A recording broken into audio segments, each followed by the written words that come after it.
Like any other person, when you look at first at different skills in calisthenics, they seem impossible because they defy the laws of gravity. I mean, just take a look at some of these skills. What's the word, Captain? I think I caught you lacking.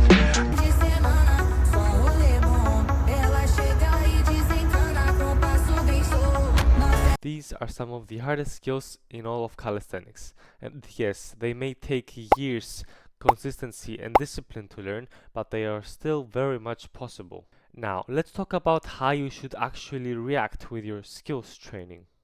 And like any other logical person, you would begin by learning the basics and building a strong structure.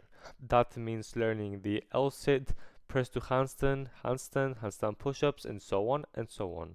And the secret to improving fast in these exercises is to simply do the 3 to 4 most efficient exercises that target the skill itself. But for balance skills like the handstand and the handstand push-up, the trick is to simply do a lot of practice and repetition so that your mind can understand how the skill works and your memory can remember where you need to position your body to immediately always find your balance. For example, if you wanted to learn the muscle up, you would need to train definitely weighted pull-ups to increase your pulling strength, assisted muscle ups to understand how the muscle up works and its technique, dips or even weighted dips for extra pushing strength, and the last fourth additional exercise would be single bar dips just for that final movement when you get to the top. Otherwise, you'll be doing 8 different exercises for the skill that you're trying to learn.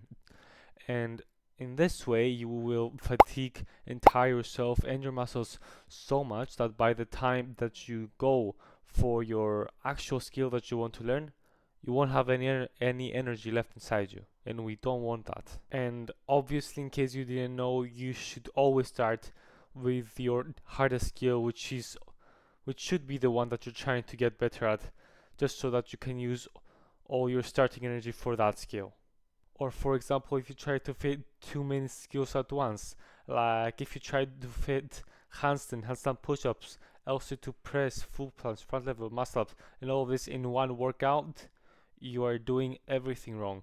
You need to specifically work on one push skill, one pull skill, and a few exercises and basics to help with those.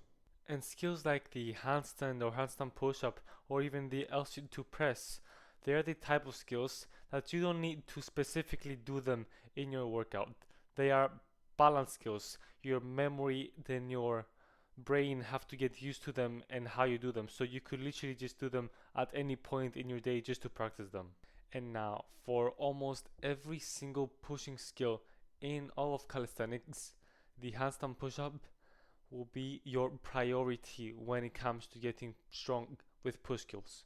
Whatever combination or skill or exercise you might do that consists of a pushing element, the handstand push-up comes in place. Handstand push-up, handstand, the 90-degree handstand push-up, even full plunge combinations, they all consist of handstand push-ups. So if you don't prioritize getting a really good strength, a really good amount of strength with your handstand push-ups, then you will struggle a lot in the end game when you're trying to learn some full plunge combos. I cannot mention this enough, but please, for whatever skill you're trying to learn, make sure that you're learning it with a good form, which can't be too bad for too many skills like the muscle up. The only way that you can do a muscle up with a bad form is if you do that chicken wing muscle up when you go with one arm and then with the next one, but there's no way that you can learn the actual muscle up if you learn that one first. So yeah, for that one you should use an assistant band.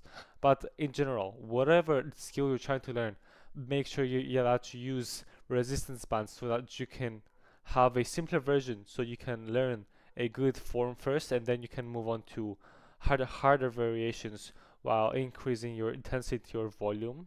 And as you get stronger, you just obviously harden each exercises to a more difficult variation. The only time where you will be allowed to be in a really bad form is when you're doing a really hard variation in order to gain strength. For example, if you're trying to learn the 90-degree handstand push-up, you're obviously not gonna go with a fully straight form up to the 90-degree part, then up. You can obviously bend your back or just go until your elbows. Like things like this just to get stronger are okay. But you obviously will need to do more practice and again use resistance bands just so you can do that clean form, and is what makes calisthenics so beautiful in the first place, just by doing everything so clean. And the last thing I have to tell you about learning skills is to always be as patient as you can. You might get stuck on a skill for many months. That's logical. That's normal. Everyone gets stuck at one point because our bodies work differently. So you never know what's going wrong. Either if it's your body or your strength, or you're doing something wrong with the technique of the skill. But you should be patient and don't rush skills. If you learn one variation, if you learn, for example, the full plunge, don't try and rush into the Maltese. Get really strong with the full plunge and run into the Maltese. Or the same with the handstand push-up. If you manage to do 3 to 4 handstand push-ups, don't immediately just start doing 90-degree handstand push-ups. Like, get really strong with the handstand push-up, master it. That mastering means to be able to do it absolutely anytime, and then you can slowly get into the negative 90-degree push-up, and then you can start practicing from there. But never, just never rush anything and be patient. This sport takes years to master. If I helped you guys out, make sure to like and subscribe, turn on the notifications bell to be notified for any upcoming videos, comment down below, and I'll see you next time.